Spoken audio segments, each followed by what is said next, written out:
the next time we have the initiation, you would have to sign the Atmalinga request form, which are going to be sent in the chat at that period of time.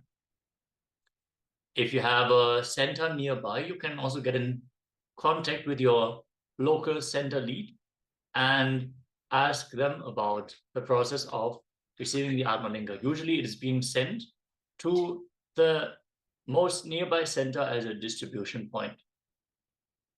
Yes, Mavidupaksha, the completion is also with the tongue. Completing that, I just saw that now and not during the process itself. And Senthil Kumar, Ishana Shivam, is sharing, I'm in no mind state, very high level meditation. That is beautiful, Ayam, that you had this powerful experience. Now, let us learn about perpetual completion.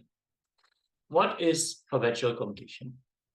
Many of you might have heard the Supreme Pontiff of Hinduism share about perpetual completion.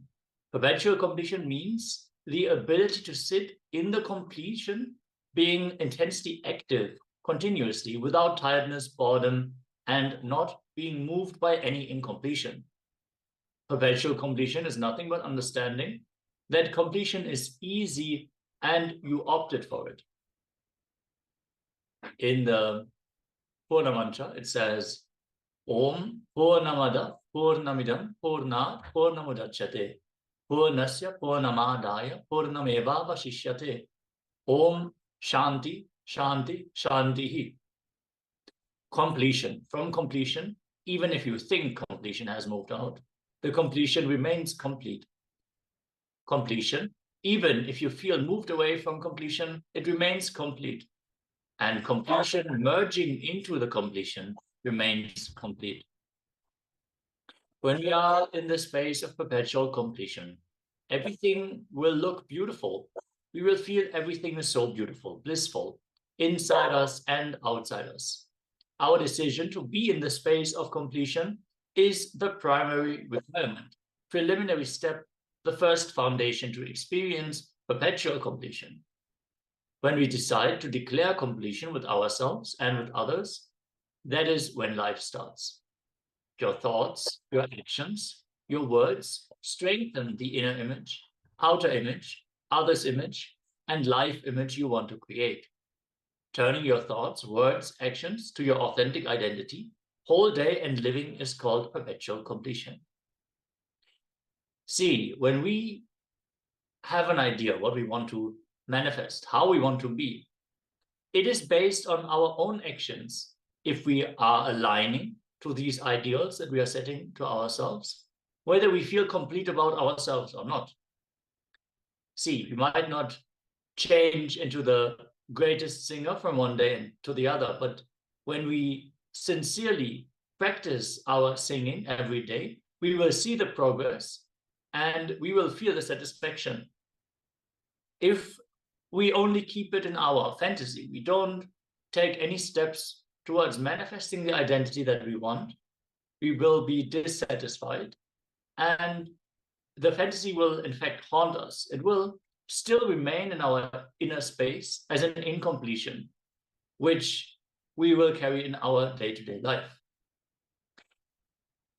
Now let us recall what we learned in the genesis of identity on the first day.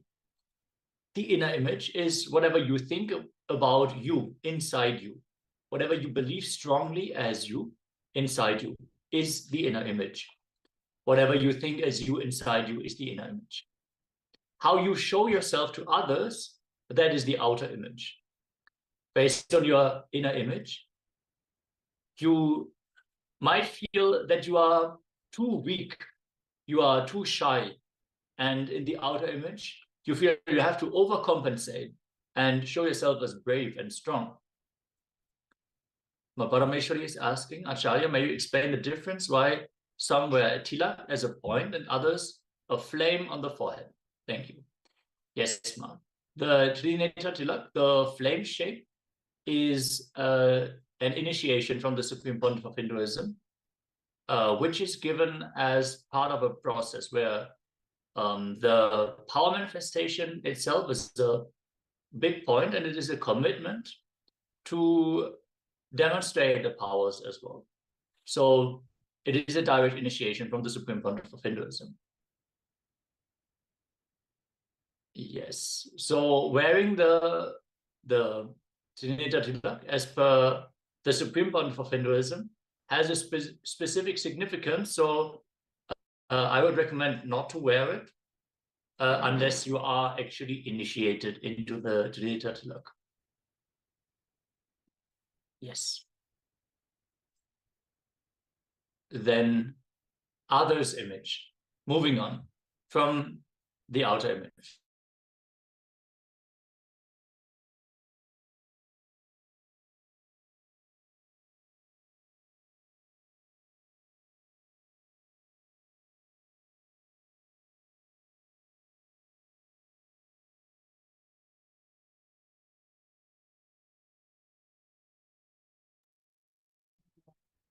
The others image is what others perceive about you.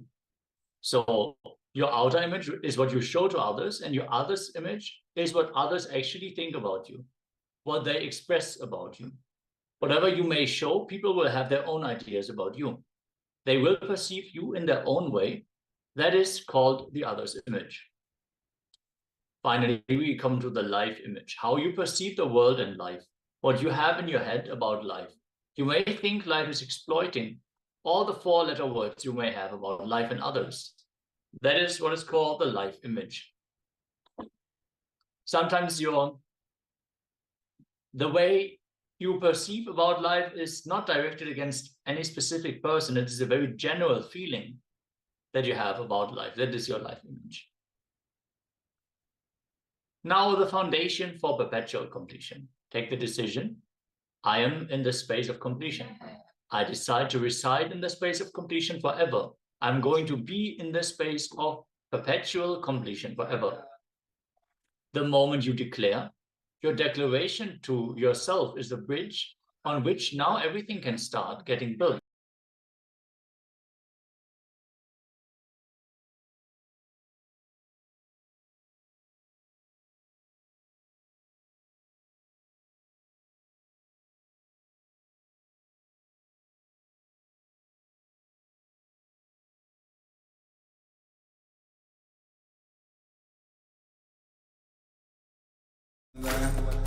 Paramashivoham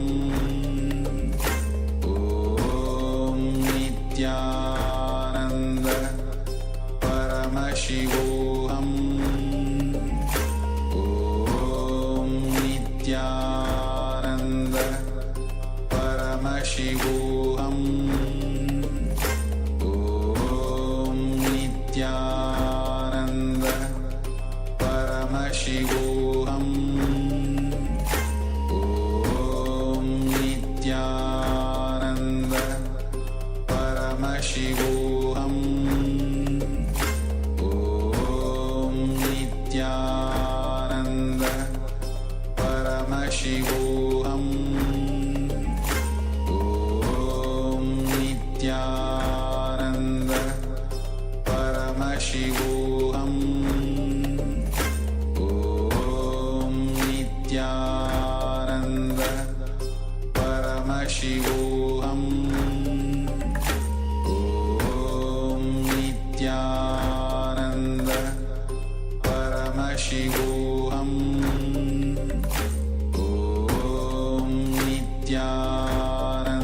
Nithyananda Paramashivoham Om Nithyananda Paramashivoham Om Nithyananda Paramashivoham Om Nithyananda Paramashivoham Om Nithyananda Paramashivoham.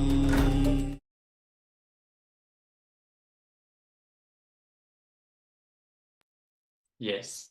Sorry for the technical glitch.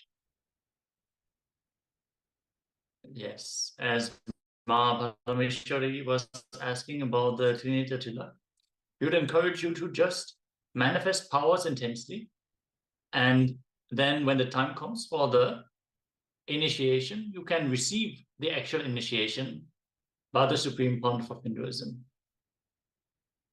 Yes. Now, coming back to perpetual completion. The moment you declare your declaration to yourself is the bridge on which now everything can start. This is the foundation. You need to be convinced within you that you want to be in the space of completion. See, sometimes carrying that subtle anger about a person satisfies us. We want to feel about a person in a specific way. We don't want to actually look in and deeply complete. We have to take the decision and want to be in that powerful space of completion.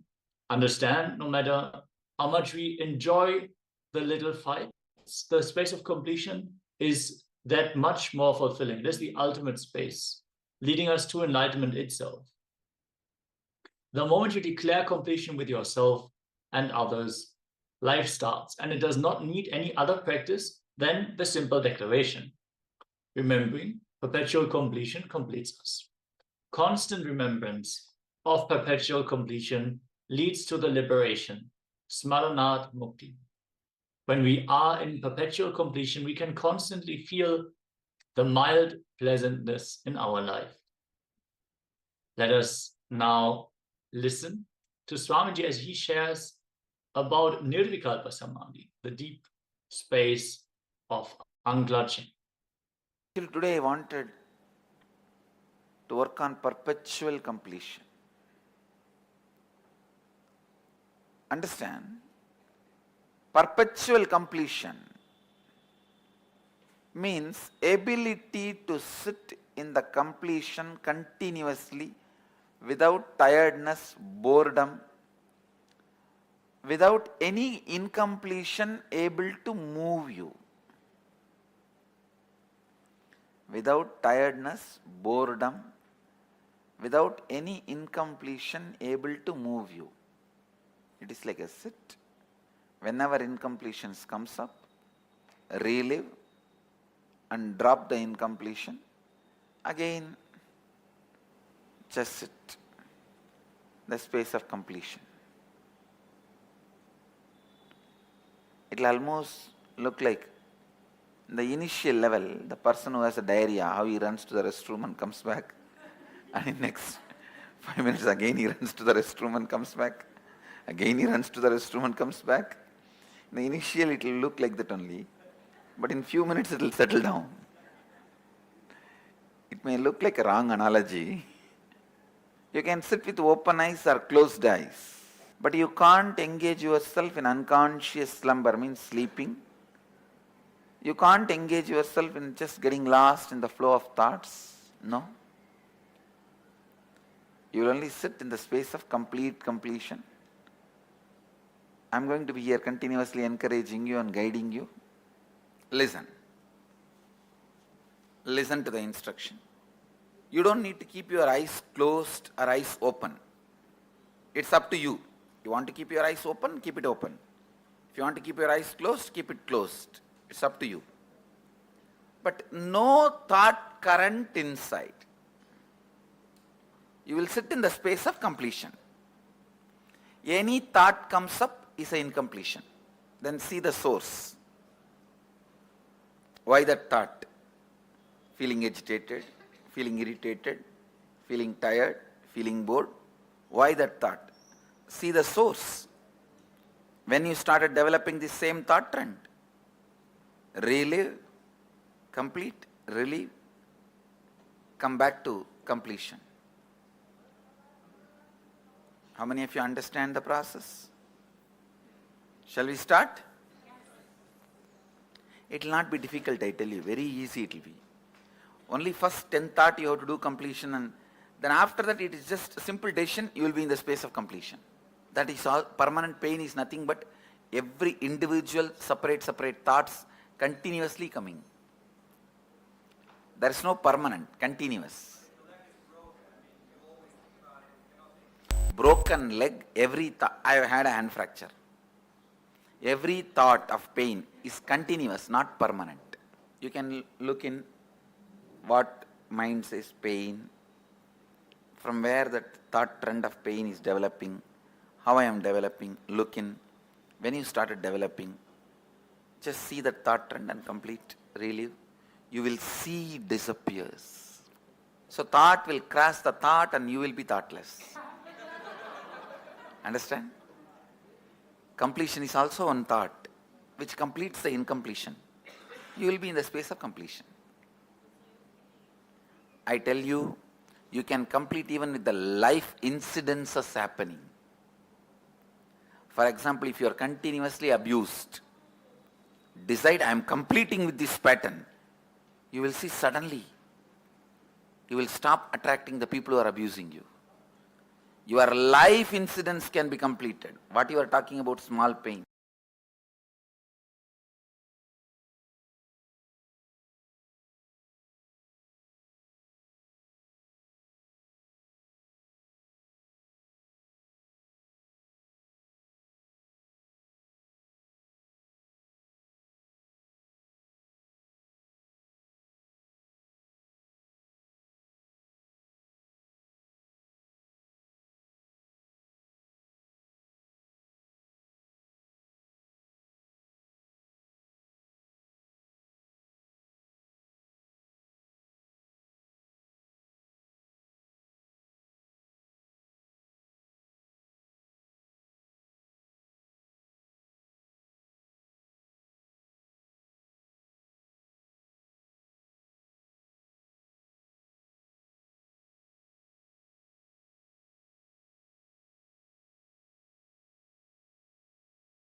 Identity completion. Understand? Identity completion. Listen to this word. This is the most prominent, most important, first quality of Shivagana. Person filled with Shiva. Shivagana means is length, breadth, depth, all filled with Shiva, is a Shivagana. The first and foremost quality of Shivagana is identity completion. Means make your old identity till this moment, the identity you carry, make it as redundant. Understand? Decide it is no more useful to you. Even if you feel, no, there are 2-3 things I can use from that. I was a doctor, I studied the whole MBBS. All that memory is there in that baggage. Shall I just pick up that and leave the remaining? No, I was a banker and my whole banking intelligence is there in that baggage. Shall I take that and leave the rest? No, I was a liar. It means whole thing is garbage. So can I take just that knowledge and leave the rest? Listen. Making your identity redundant does not mean you will lose memory. You are not going to become dementia patient. Don't worry. Making your identity redundant means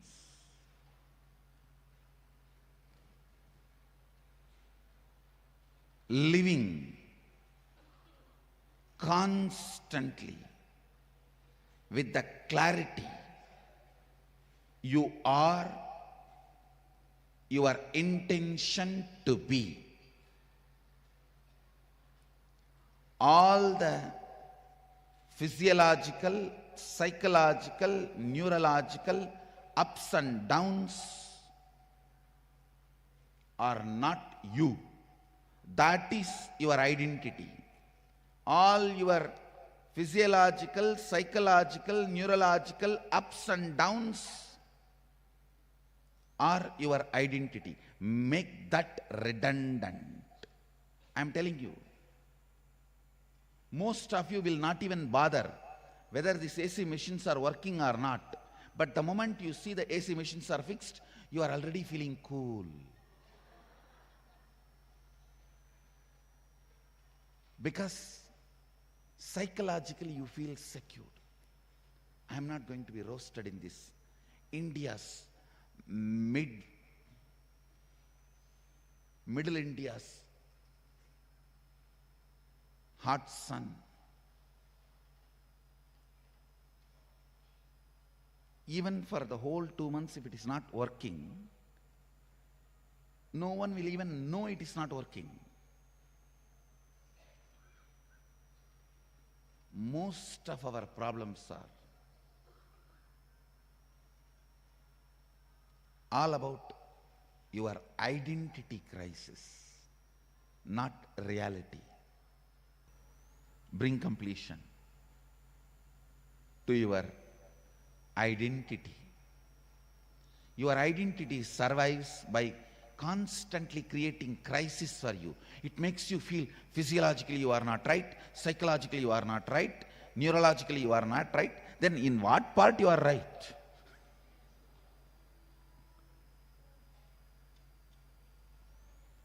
Make your physiological, psychological, neurological ups and downs redundant.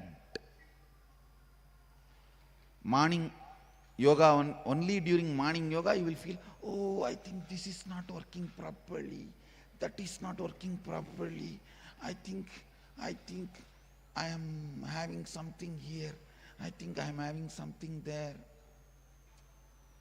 Because all these are not working properly, only you need yoga. If everything is working properly, then why you need yoga? That is what I call physiological, psychological, neurological ups and downs. Your physiological, psychological, neurological ups and downs are not you. Make that identity crisis component of you. The identity redundant. Redundant. Perfection is not the goal. Doing is the goal.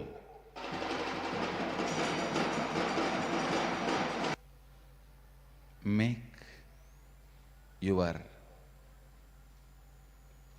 physiological, psychological, neurological ups and downs redundant. Don't allow your physiological down, tiredness, psychological down, arrogance, agitation, irritation, jealousy, neurological down, going cranky. Don't allow any of this, because you are not that. Don't allow any of that to be part of you.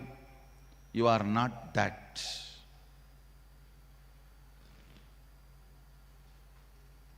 You are just your intention to be Sadashiva.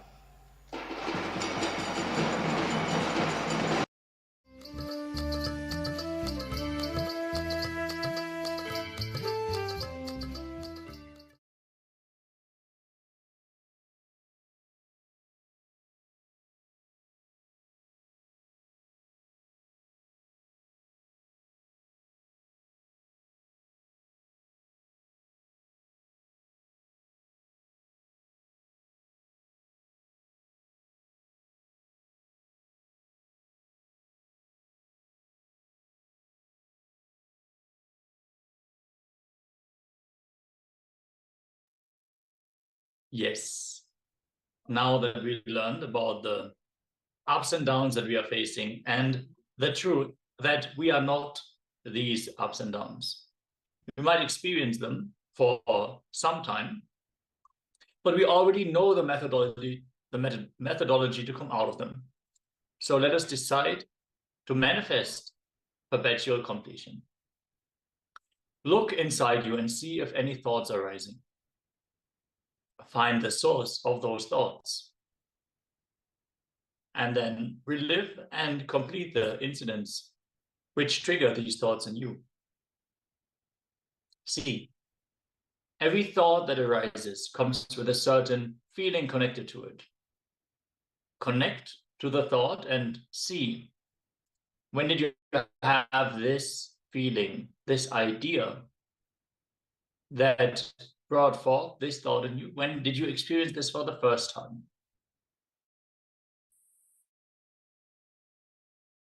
When was this very principle, this idea, this following this thought trend? Then look in and do the reliving of the incidents and decide to be in completion. You will naturally fall into the space of thoughtlessness. As you complete with the incidents of the thoughts that are happening in you, they lose the very soil on which they grow. Let's now enter into this process. Have your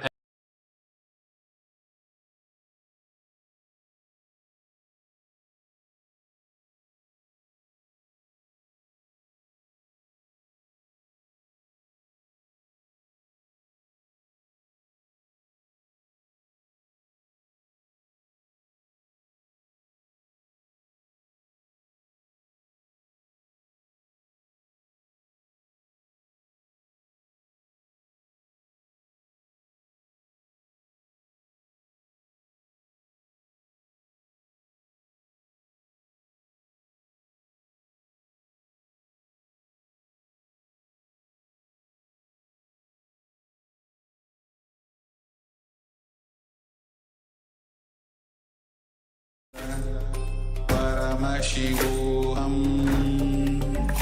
Om Nithyananda Paramashivoham Om Nithyananda Paramashivoham Om.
Yes. So now we'll be moving on to the next power manifestation session, and it will be the power of body sculpting. I'm sure many of us have played with the power of body sculpting, and some of us might not have tried it before. So it's a very exciting power, and basically just decide on any part of your body and what change you would want to see happen in that part. So the steps are very simple. Before anything, make sure you take a photo of you before. And once you're done with the power manifestation, take another photo. Try to take the photo at the end of the power manifestation in almost the same angle. Before anything, now sit cross-legged on the floor or on a chair comfortably with your head, neck, and spine in a straight line. Visualize Bhagavan Paramashiva has come down as Swamiji, the Supreme Pontiff of Hinduism, Bhagavan Shri Nithyananda Paramashivoham as our beloved Guru. So visualize Bhagavan Paramashiva in your eye.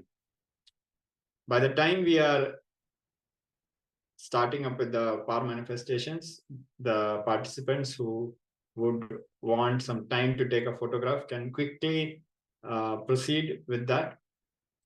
So visualize Paramashiva has come down as Swamiji, and remember Bhagavan Paramashiva in your third eye. Sit with this powerful cognition that you are Paramashiva, you are Swamiji, Nithyananda Paramashivam. Anything else you think as your identity, drop it. You are Nithyananda Paramashivam. Absolutely unclutch to experience the state of Paramashiva and experience complete completion, the space of Paramashiva. And constantly do the ajapa japa, internal chanting, and chanting loudly. Om Nithyananda Paramashivoham. Om Nithyananda Paramashivoham. Constantly chant the Mahavakya and experience the state of oneness with Swamiji.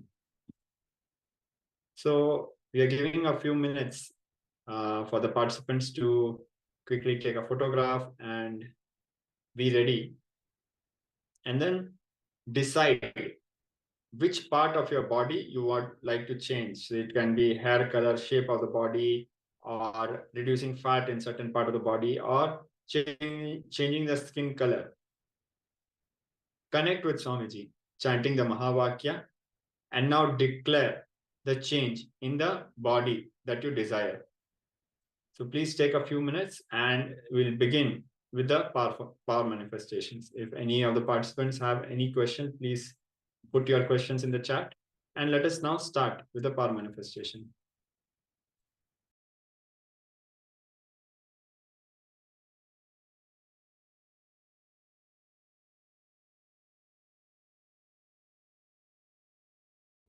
Om Nithyananda Paramashivoham. Om Nithyananda Paramashivoham. Om Nithyananda Paramashivoham. Om Nithyananda Paramashivoham. Om Nithyananda Paramashivoham. Om Nithyananda Paramashivoham. Om Nithyananda Paramashivoham. Om Nithyananda Paramashivoham. Om Nithyananda Paramashivoham. Om